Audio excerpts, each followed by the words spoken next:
अस्सलाम वालेकुम।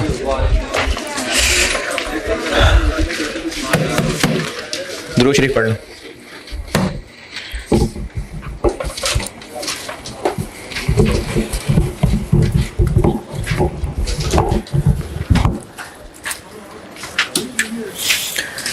स्प्रिंग 13 होगा एक सवाल।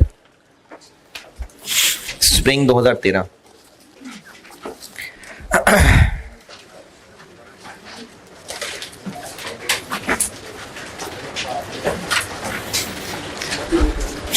रेप्लिका लिमिटेड करके कुछ होगा।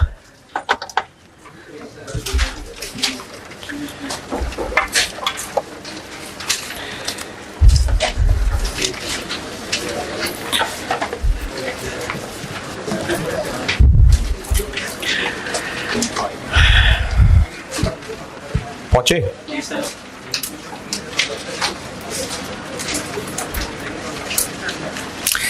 पहुंचे तो पढ़ ले।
Requirement 1, calculate the economic order quantity. ये जो आगे लिखा है ना रीऑर्डर लेवल, ये नहीं पढ़ाया अभी तो इसकी खैर है। यानी रिक्वायरमेंट 1 हो गई calculate economic order quantity. Economic order quantity कहा है तो फिर वो फार्मूला लगाना पड़ेगा। एनुअल डिमांड किधर है? नहीं दी हुई है। अच्छा, ये नॉर्मल लीड टाइम का कोई काम नहीं है। ये रीऑर्डर लेवल के लिए तो आपको पढ़ाया नहीं मैंने अभी। ये लीड टाइम क्या होता है मैंने नहीं पढ़ाया अभी आपको। तो रीऑर्डर लेवल अभी इग्नोर, पढ़ाया नहीं है, तो लीड टाइम भी इग्नोर। एनुअल डिमांड किधर है? नहीं है। ऑर्डर कॉस्ट पर order, cost of placing an order, an order, तो ये ₹50 क्या है? ₹50 पर ऑर्डर। ये एन ऑर्डर से ₹50 पर ऑर्डर हो गया। होल्डिंग कॉस्ट है कहीं? अच्छा, ये 10% ये नहीं है। कैरिंग कॉस्ट, अच्छा होल्डिंग कॉस्ट का एक नाम कैरिंग कॉस्ट भी होता है। होल्डिंग कॉस्ट का ही एक नाम कैरिंग कॉस्ट होता है।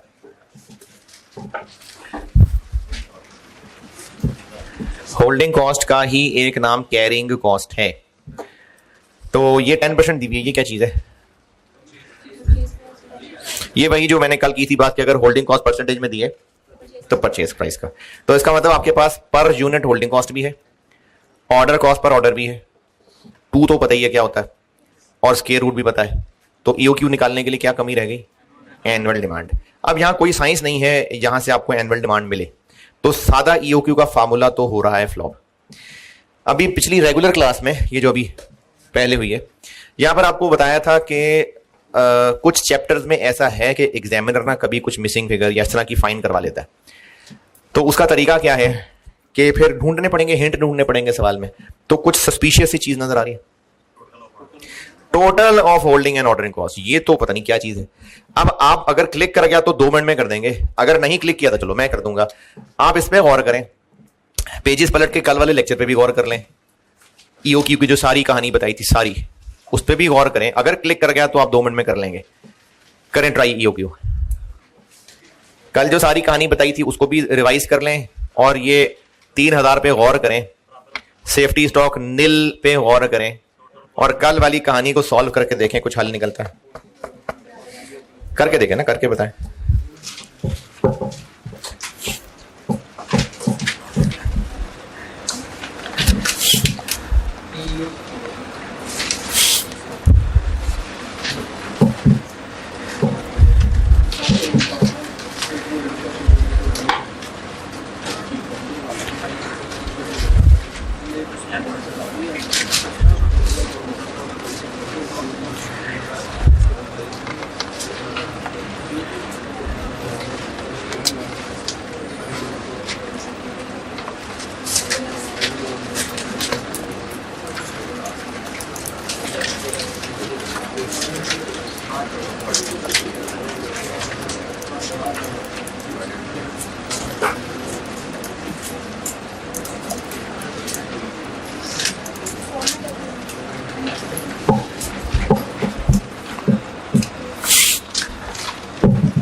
हाँ जी, total holding cost ordering cost तो 30 30 बस। अच्छा, शायद, पता नहीं।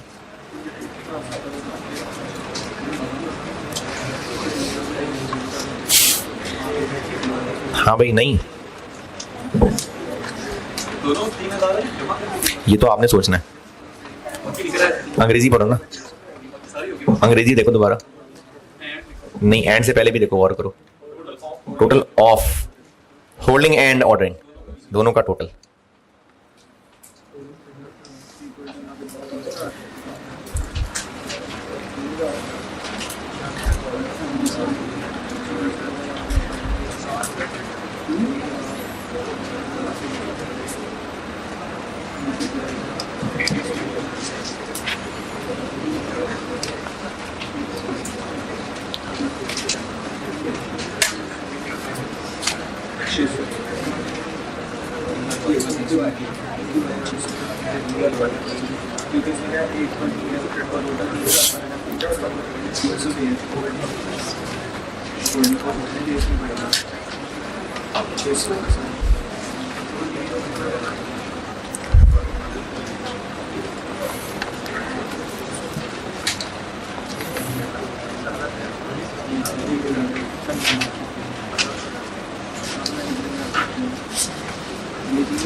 चले ठीक है, ये जो 3000 है ये ordering cost and holding cost का टोटल है और बिजनेस चूंकि ईओक्यू फॉलो करता है और सेफ्टी स्टॉक नहीं है तो ईओक्यू फॉलो करते हुए टोटल ऑर्डर कॉस्ट बराबर होगी टोटल होल्डिंग कॉस्ट, यानी दोनों 1500 होंगी।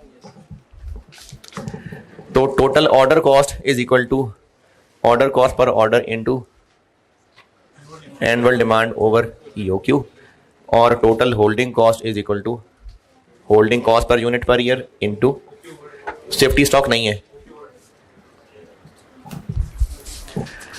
अब आपको सवाल में ईओक्यू पूछा है तो इसमें से क्या क्या पता है?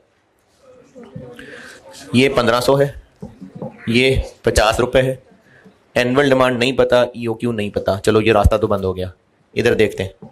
ये 1500 है, ये 15 रुपए, ये क्या हुआ 150 का 10%, ईओक्यू डिवाइडेड बाय 2, तो यहां से ईओक्यू निकल आएगा 29। नहीं भाई 200।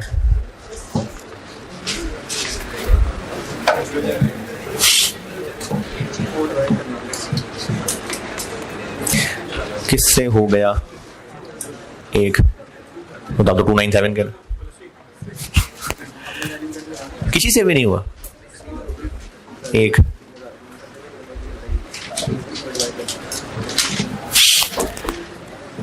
तो पार्ट 1 ईओक्यू, पार्ट 2 के लिए एनुअल डिमांड भी तो चाहिए, तो वो ऊपर से फाइंड हो जाएगी। पार्ट 2 के लिए एनुअल डिमांड चाहिए तो ऊपर वाले से फाइंड कर लें। 1550 इंटू एनुअल डिमांड ओवर 200, तो यहां से एनुअल डिमांड आ जाएगी 6000। तो पॉइंट 1 का आंसर ये, पॉइंट 2 के लिए इसकी जरूरत थी इसलिए निकाल लिया। अब पॉइंट 2 आपने तो ऐसे कर देना है, ऐसे करें। रिक्वायरमेंट 2 जल्दी जल्दी कर दें, मैं तो कराता भी ना, लेकिन चलें कैलकुलेटर देख लें चला के चल रहे हैं कि नहीं। रिक्वायरमेंट 2 कर दें जल्दी से।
अरे छोड़ना था सवाल था यार।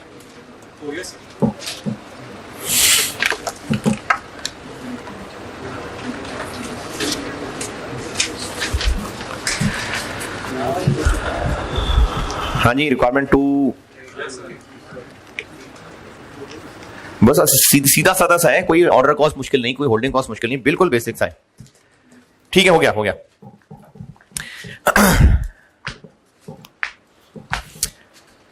चलें और एग्जाम नोट्स लिखते हैं। कल को 4-5 बातें बताई थी, अब और बता रहा हूं।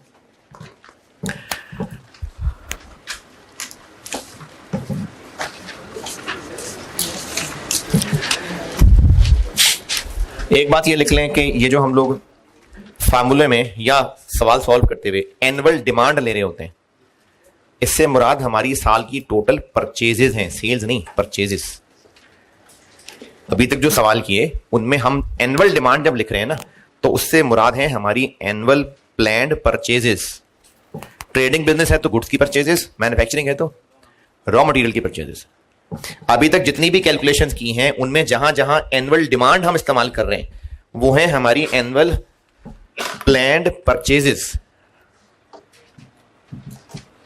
ट्रेडिंग बिजनेस है तो गुड्स की परचेजेस, मैन्युफैक्चरिंग है तो रॉ मटेरियल की परचेजेस।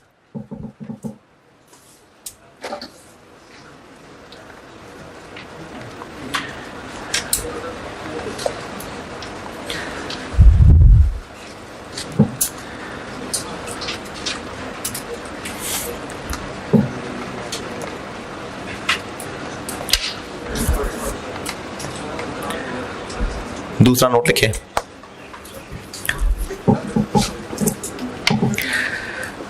ये भी पहले समझ लें। बिल्कुल जब आप छोटे छोटे से होते थे ना, तो आपको मैंने फिक्स्ड और वेरिएबल कॉस्ट की कहानियां सुनाई थी। और ये जो वेरिएबल और फिक्स कॉस्ट हैं, ये डिपेंड करता है कि किसी पूरे बिजनेस से रिलेटेड हैं, किसी एक डिपार्टमेंट से रिलेटेड हैं, किसी एक इंसान से रिलेटेड हैं, किसी एक एसेट से रिलेटेड हैं। जिससे भी रिलेटेड हैं उसकी कोई ना कोई कोर एक्टिविटी होगी। वो खर्चा जो उस एक्टिविटी से रिलेटेड है, यानी टोटल एक्टिविटी ज्यादा होंगी तो टोटल खर्चा ज्यादा होगा, वो वेरिएबल है। और जो एक्टिविटी रिलेटेड नहीं है वो फिक्स्ड है। ये बचपन की एक बात बताइए। ऑर्डरिंग डिपार्टमेंट या परचेज डिपार्टमेंट, इनका काम क्या है? ऑर्डर प्लेस करना ना। तो अगर आपको ईओक्यू का सवाल या अब तक जो पढ़ रहे हैं ओक्यू का सवाल करते हुए ऑर्डर कॉस्ट लेनी है, तो वो कौन सी ऑर्डर कॉस्ट लेनी है? रेलेवेंट।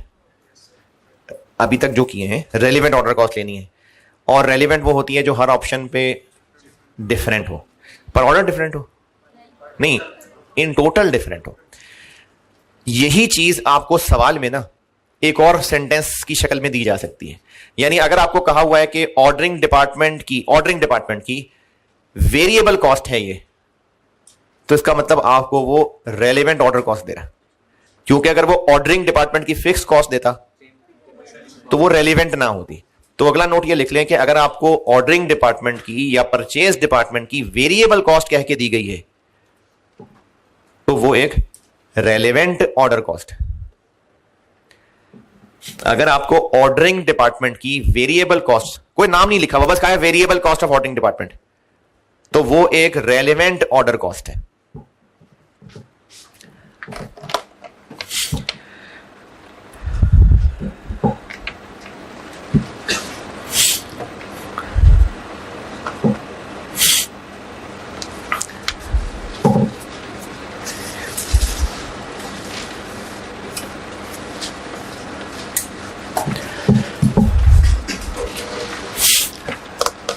हाँ जी, लिखा। चलें अब एक सवाल पढ़ लें आप। मॉडर्न डिस्ट्रीब्यूटर्स के नाम से है स्प्रिंग 10।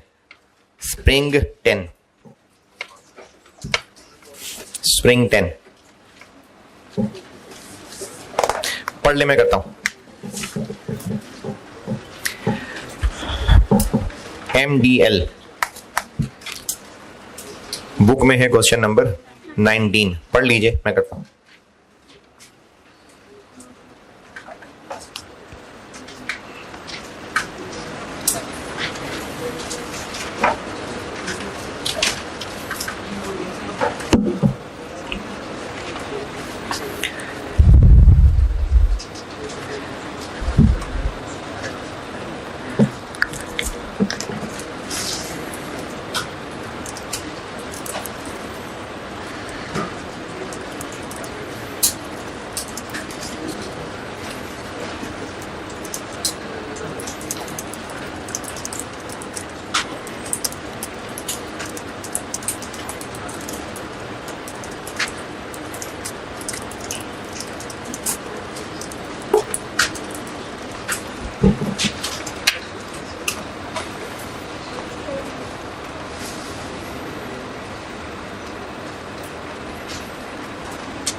हाँ जी, पढ़ लें तो मैं बात करूं।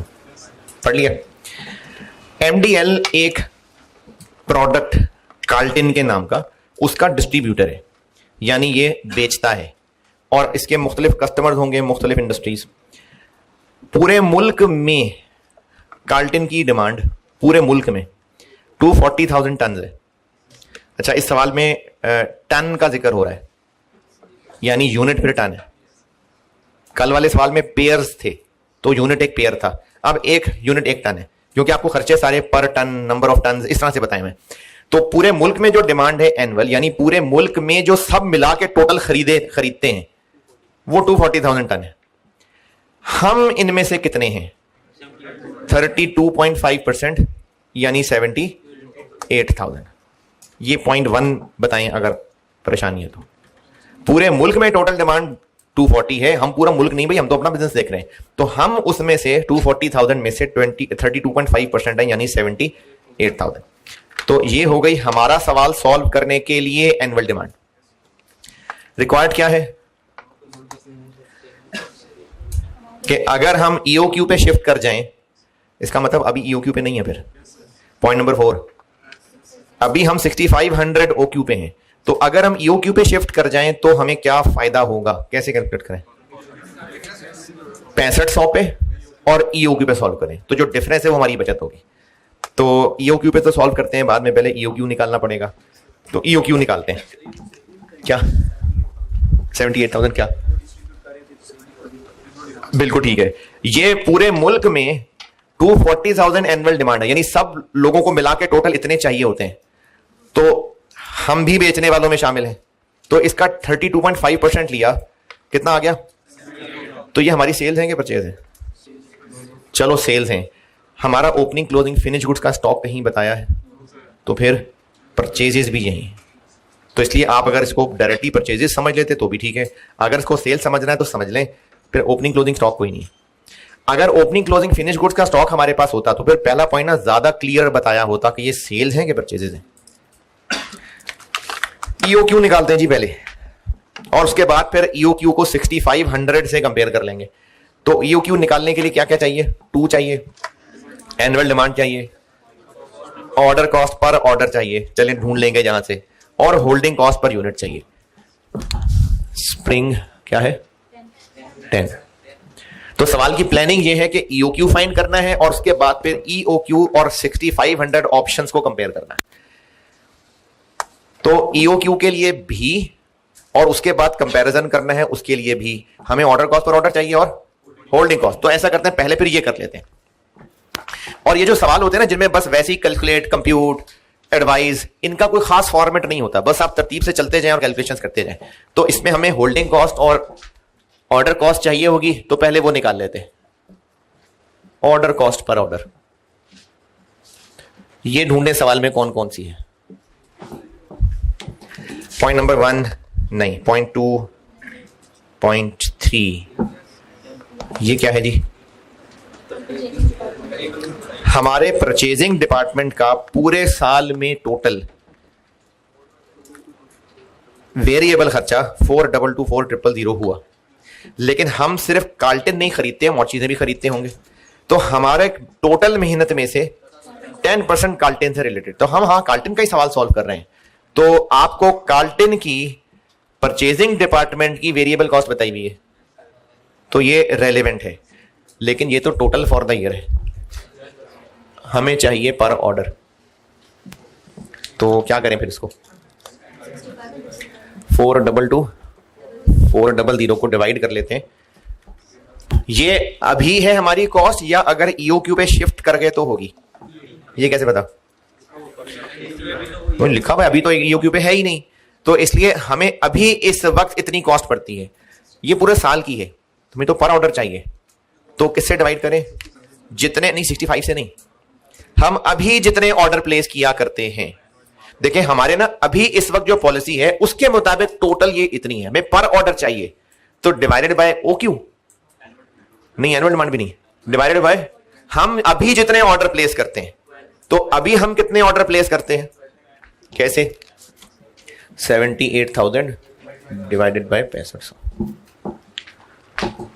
हम अभी इतने ऑर्डर प्लेस किया करते हैं, नंबर ऑफ ऑर्डर निकाला करते हैं, annual demand divided by OQ. तो हम अभी इस वक्त इतने ऑर्डर प्लेस किया करते हैं। तो ऑर्डर कॉस्ट पर ऑर्डर बन गई 35, और सवाल में कोई ऑर्डर कॉस्ट 0.3, 0.4, 0.5, 0.6 बस।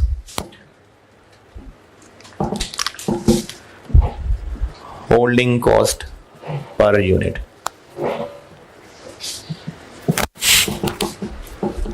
अच्छा, डिस्काउंट है कहीं सवाल में? है कहीं? नहीं।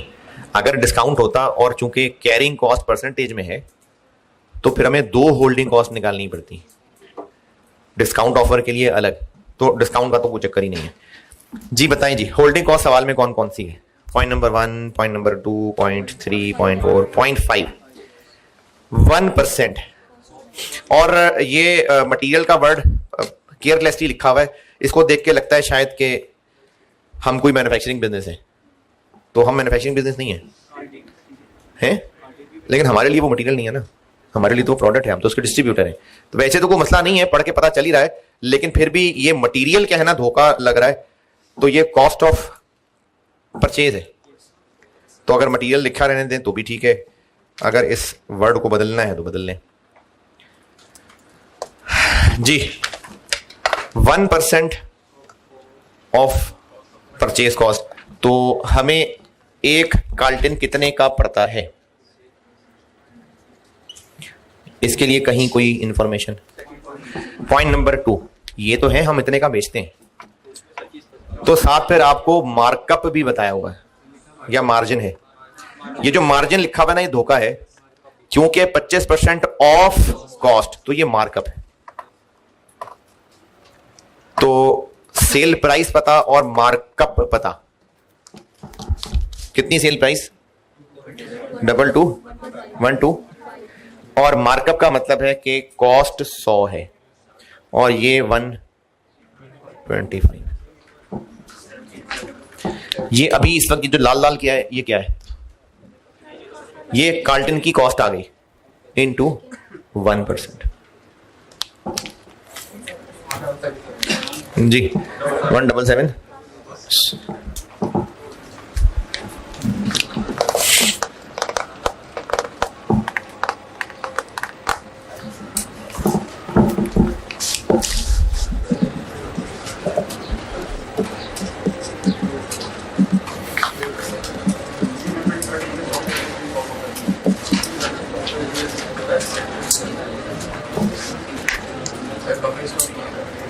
है?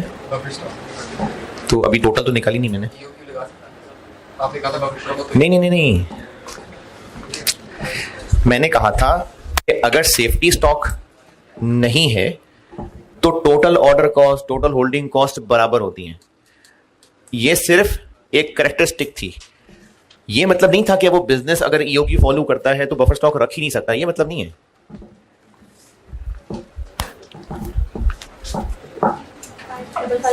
डबल 5।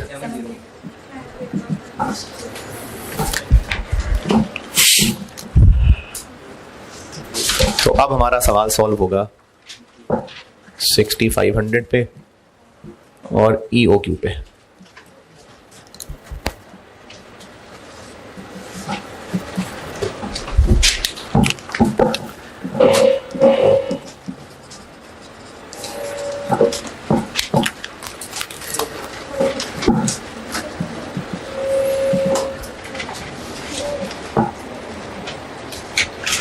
परचेज कॉस्ट किधर है?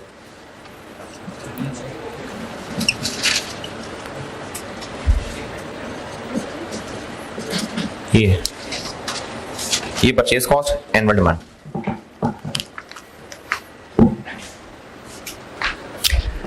टोटल परचेज कॉस्ट निकाल रहा हूं, annual demand, purchase cost per unit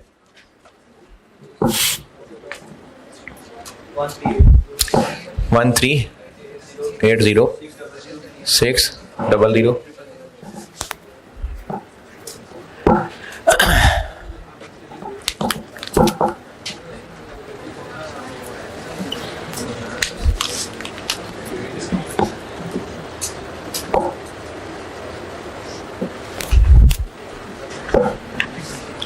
total order cost 35,200। Total order cost, annual demand over OQ. 6500 से डिवाइड करेंगे ये आ जाएगा, 5570 से डिवाइड करेंगे ये आ जाएगा 422, और ये थाउजेंड्स में लिख रहा हूँ।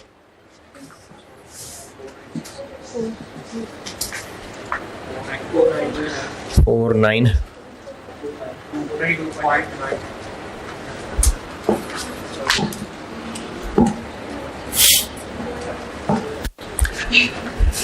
Total holding cost 177 into buffer stock कितना है 2000 प्लस ओ क्यूब बाई 2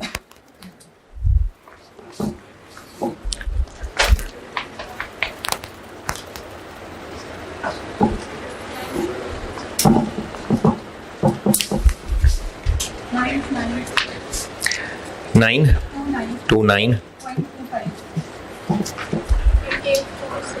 846.95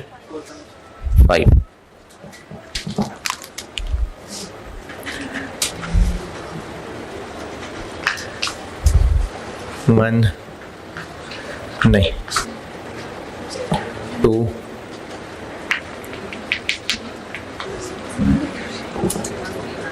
बल्कि नहीं 1 ही है 1 3 8 1 9 5 1 1 3 8 1 9 3 9.87 तो EOQ पे शिफ्ट करने से फायदा होगा। तो हमारा कंक्लूजन ये है कि net savings due to EOQ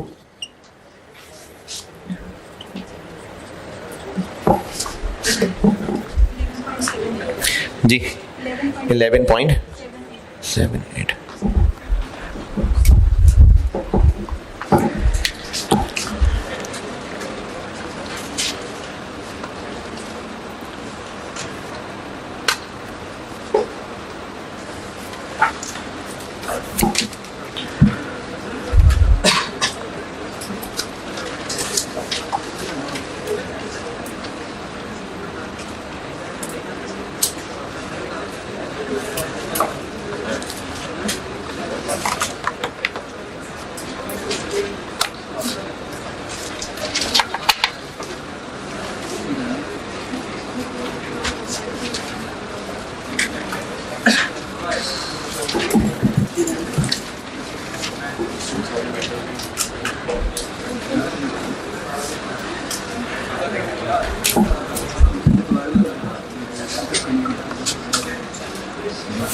और नोट लिखे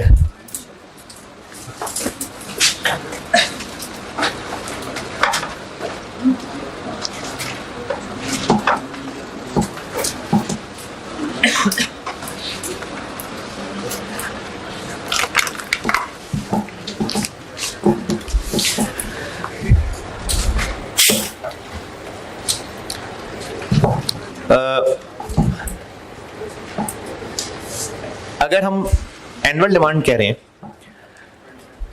तो उससे मुराद है टोटल क्वांटिटी जो हमने खरीदनी है। अगर हमें पता है कि जब हमने इसको लेके आना है और ट्रक से सामान उतारना है तो 10% तो टूट फूट के ज़ाया हो ही जाने हैं। तो हमें अगर ज़रूरत 90,000 यूनिट्स की है तो हम परचेज कितने कर रहे होंगे 90,000 हम ज़्यादा कर रहे होंगे। यानी अगर रास्ते में या स्टोर में या प्रोसेस में कहीं लॉसेस हैं तो एनुअल डिमांड निकालने के लिए हमें उनसे ग्रॉस अप करना पड़ेगा। रास्ते में, स्टोर में या प्रोसेस में लॉसेस हैं, होते हैं, तो एनुअल डिमांड निकालने के लिए हमें उनसे ग्रॉस अप करना पड़ेगा। अगर नहीं समझ आ रहा अभी क्या लिखें तो फिर ठहरे, एक दो सवाल कर लें फिर लिख लेना।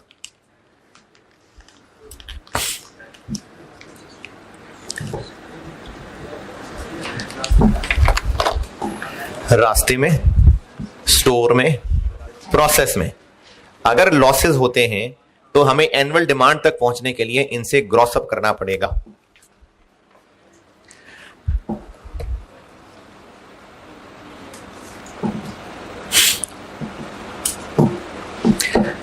चलिए पहले ट्रेडिंग का सवाल लिखें फिर मैन्युफैक्चरिंग का। एक ट्रेडिंग का, एक मैन्युफैक्चरिंग का, फिर छुट्टी। ट्रेडिंग का लिखें भाई।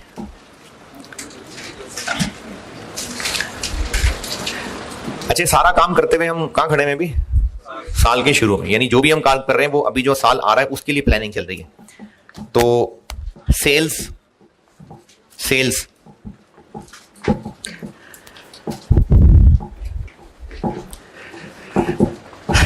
85,000 यूनिट्स, सेल्स है 85,000 units.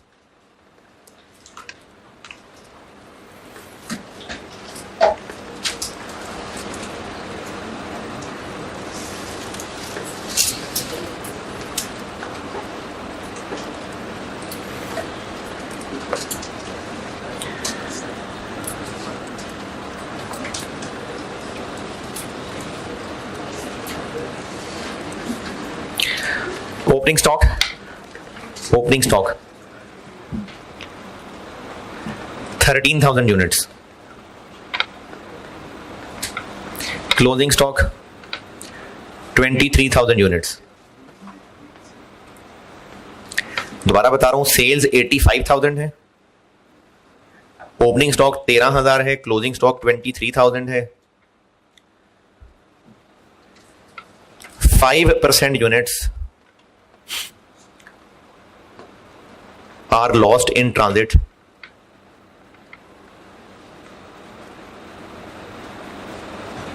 at the time of purchase। यानी जब हम खरीद के ला रहे होते हैं तो 5% रास्ते में ट्रक में रखे हुए टूट फूट जाते हैं। आपसे रिक्वायर्ड है इन सवालों में इस्तेमाल करने के लिए एनुअल डिमांड, यानी हमने सप्लायर से खरीदने कितने।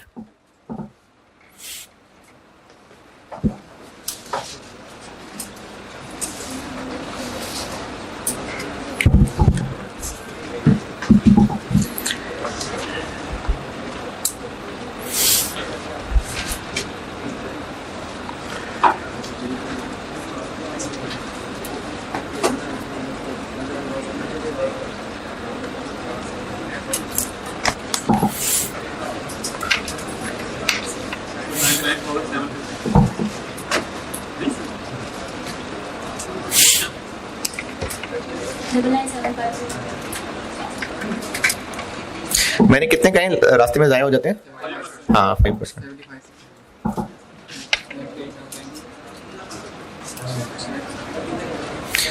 ओपनिंग स्टॉक बताएं 13,000, क्लोजिंग स्टॉक 23,000, सेल ठीक। तो एनुअल डिमांड करने के लिए 75।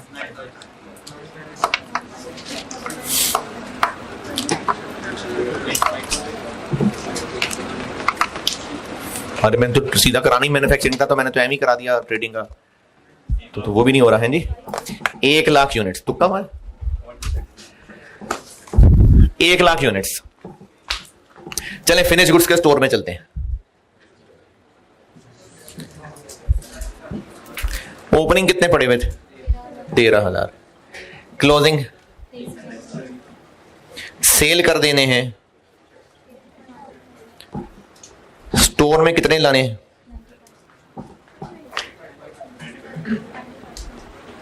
स्टोर में इतने पहुंचने चाहिए, वहां से हम इतने लेके चले होंगे, 5% लॉस होगा तो बच बचा के 95 पहुंचेंगे।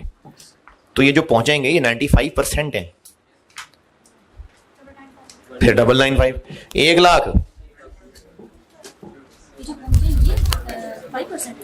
ये 95% है ना, तो ये 95% है। 95,000 डिवाइडेड बाय 95%।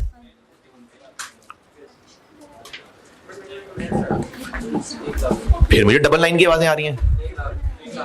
95,000 यहां पहुंचेंगे स्टोर में तो ओपनिंग क्लोजिंग से बच के इतने बिकेंगे। अब यहां से उल्टा यहां तक जाना है, 5% रास्ते में जाया होंगे तो बचे कुछ 95 पहुंचेंगे, ये 95% होंगे। यहां से क्रॉस करेंगे तो एनुअल डिमांड 1 लाख है जी। 1 लाख। मैन्युफैक्चरिंग का सवाल लिखें।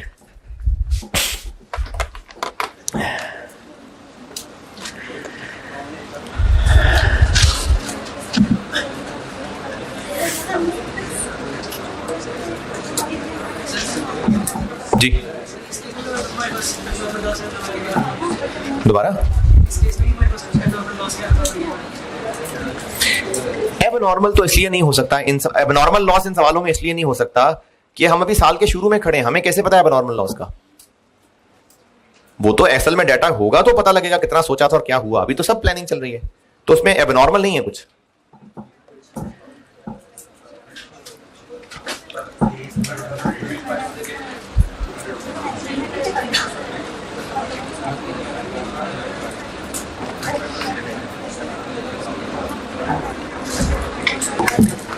चले सवाल लिखें जी।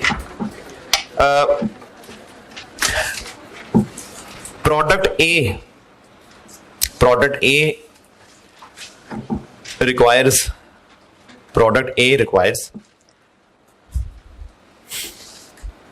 5 kg of raw material. Product A requires 5 kg of raw material.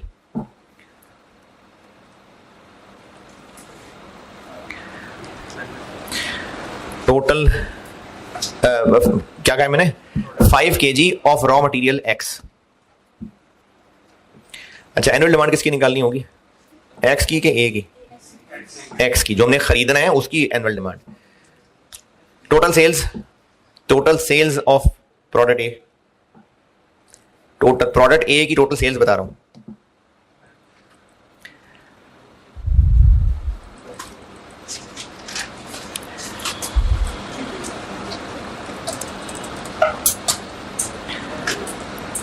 To 390 20,390 units. 20,390 units. Product A का opening stock,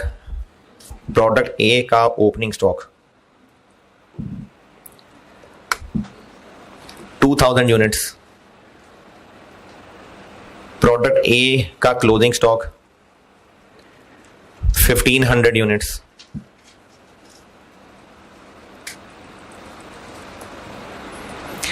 raw material X का ओपनिंग स्टॉक 4000 kg।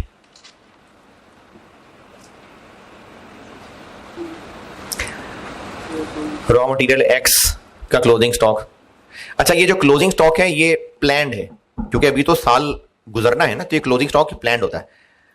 तो रॉ मटेरियल X का closing stock 7500 kg। 7500 kg।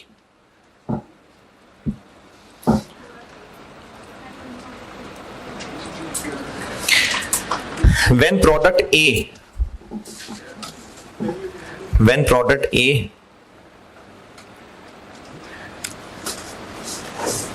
is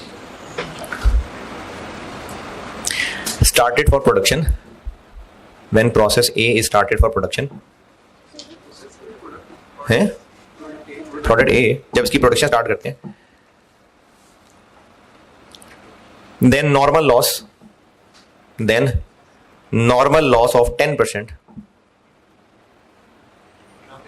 ji, product A जब process शुरू करते हैं तो normal loss of 10% occurs. यानी प्रोडक्ट ए बनाते हैं तो 10% नॉर्मल लॉस हो जाता है। Transit loss at the time of purchase,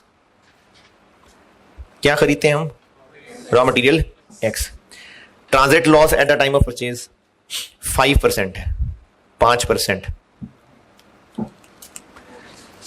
आपसे रिक्वायर्ड है। अच्छा चले, मुझसे रिक्वायर्ड है। अच्छा चले, हमसे रिक्वायर्ड है। एनुअल डिमांड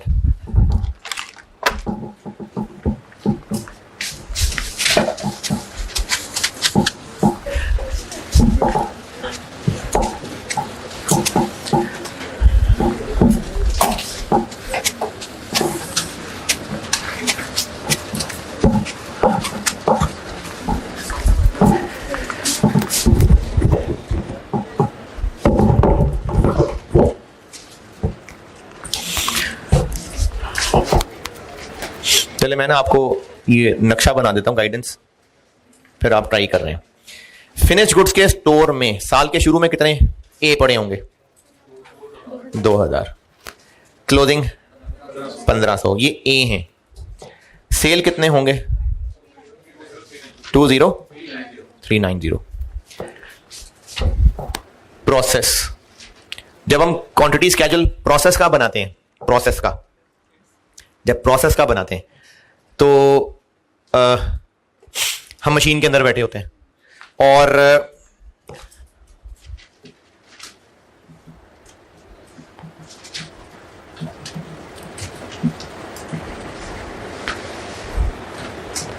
आपको प्रोसेस कॉस्टिंग में एक दफा बताया था कि अगर प्रोडक्ट और मटेरियल डिफरेंट क्वांटिटीज हैं, यानी प्रोडक्ट नंबर ऑफ यूनिट्स है, मटेरियल किलोज लीटर्स में है, तो ये किस में बनेगा?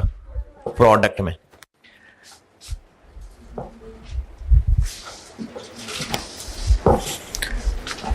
रॉ मटेरियल का स्टोर, ओपनिंग कितना पड़ा हुआ है? 4000 kilo, closing 7500 kilo. Raw material के स्टोर से निकल के मशीन में जाना है, खरीद के लाना है तो रॉ मटेरियल के स्टोर के अंदर लाना है, और रास्ते में कितने नुकसान? तो आपसे मैंने ये पूछा है किलो। पहुंचे यहां तक, ये फालतू रश मिटा दूं जरा।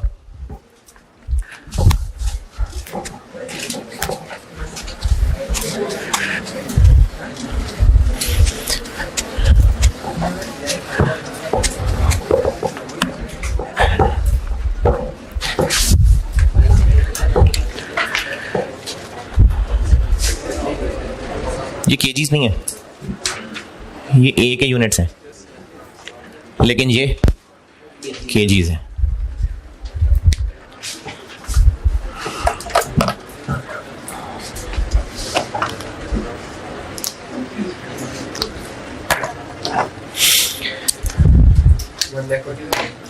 कितना? शाबाश, कर लिया अभी एक जवान ने।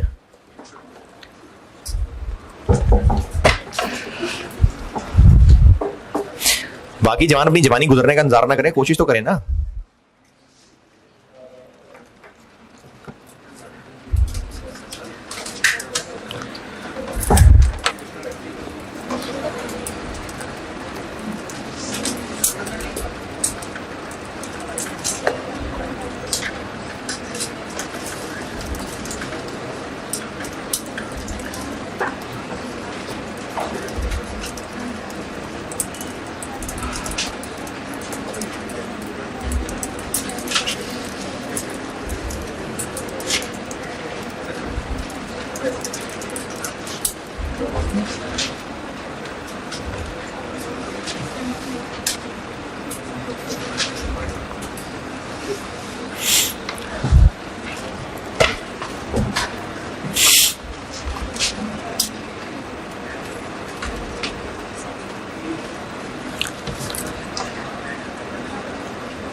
हाँ जी, 120,000।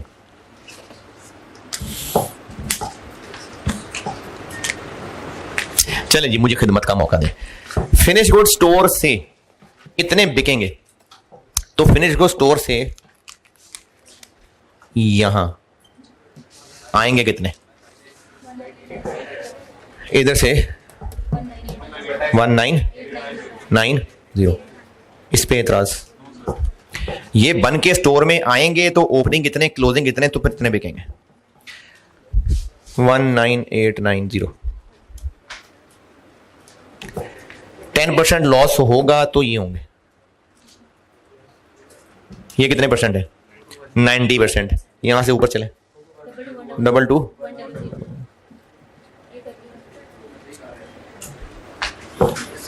यहां तक पहुंचे। ये प्रोडक्ट के यूनिट्स की टर्म्स में लिखा हुआ है, हमें देखना है यहां से कितने किलो चल के मशीन में डला, इनटू 5 किलो। डबल 10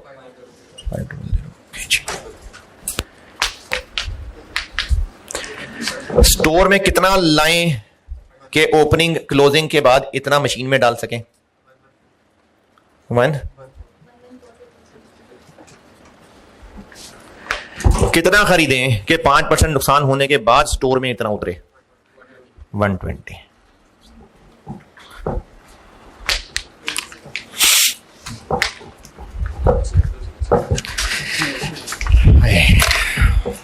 चल ठीक है, अल्लाह हाफ़िज़।